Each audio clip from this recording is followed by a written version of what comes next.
Shalom, perkenalkan nama saya Selena Maindi dengan NIM 2114-201088. Saya mahasiswa Fakultas Keperawatan di Universitas Pembangunan Indonesia Manado.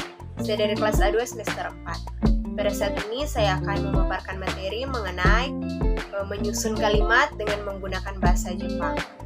Tugas ini dibuat untuk memenuhi beban tugas ujian akhir semester mata kuliah bahasa Jepang dengan dosen pengampu Sensei Ampu.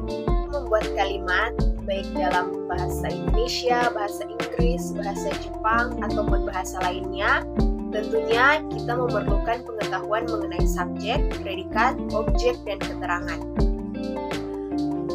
Nah, pada saat ini saya akan memberikan contoh, misalnya kalimat ketika kita sedang melakukan kegiatan apa, melakukan kegiatannya di mana, melakukan kegiatannya kapan, kegiatan itu kita lakukan, melakukan kegiatan tersebut bersama dengan siapa, dan melakukan kegiatan tersebut dari jam berapa sampai pada dengan jam berapa. Oke, mari kita bahas satu persatu. Kalimat yang memiliki objek tersebut harus bersamaan dengan predikat. Nah, contohnya kalimat dalam bahasa Indonesianya, saya minum teh. Saya sebagai subjek, minum sebagai predikat, dan objeknya adalah teh. Kemudian kita menyusunnya dengan menggunakan bahasa Jepang akan menjadi watashi wa koucha wo nomimasu. Watashi di sini sebagai subjek, koucha itu teh atau sebagai objek, dan nomimasu itu sebagai predikat atau dalam bahasa Indonesianya adalah melakukan kita sedang minum teh. Dan kalimat yang kedua di sini adalah kalimat yang terdiri atas subjek, predikat, objek, dan keterangan. Keterangan di sini bisa saja diartikan sebagai sebuah keterangan tempat, waktu, maupun orang yang sedang bersama dengan kita ketika kita melakukan kegiatan tersebut. Contoh kalimat dalam bahasa Indonesianya, misalnya saya membaca buku di kelas. Nah, saya di sini sebagai subjek, membaca sebagai predikat, objeknya itu adalah buku, dan di kelas itu sebagai keterangan tempat. Kemudian dalam bahasa Jepangnya akan menjadi watashi wa kyoshitsude hon wo yomimasu. Watashi di sini menyatakan subjek, kyoshitsude di sini menyatakan keterangan, hon di sini itu menyatakan objek atau buku, dan yomimasu di sini adalah predikatnya atau kegiatan sesuatu yang kita lakukan. Kemudian ada juga berikutnya Rio bermain bola jam 3 sore. Kalimat ini pastinya menyatakan ketika kita sedang melakukan suatu kegiatan.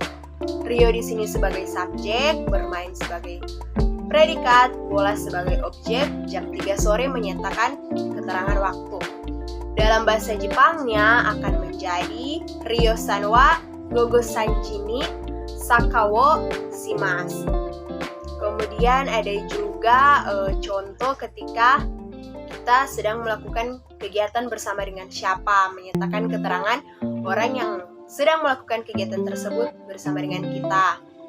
Misalnya Rini menonton konser bersama Gesi dalam bahasa Indonesianya, dan dalam bahasa Jepangnya kalimat tersebut menjadi Rini-san wa Gesi-san to konsasto wo mimasu.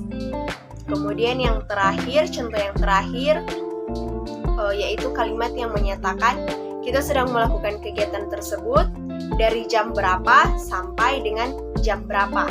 Nah, di dalam kalimat ini kita menggunakan rumus jam tambah ni tambah kata kerja kegiatan.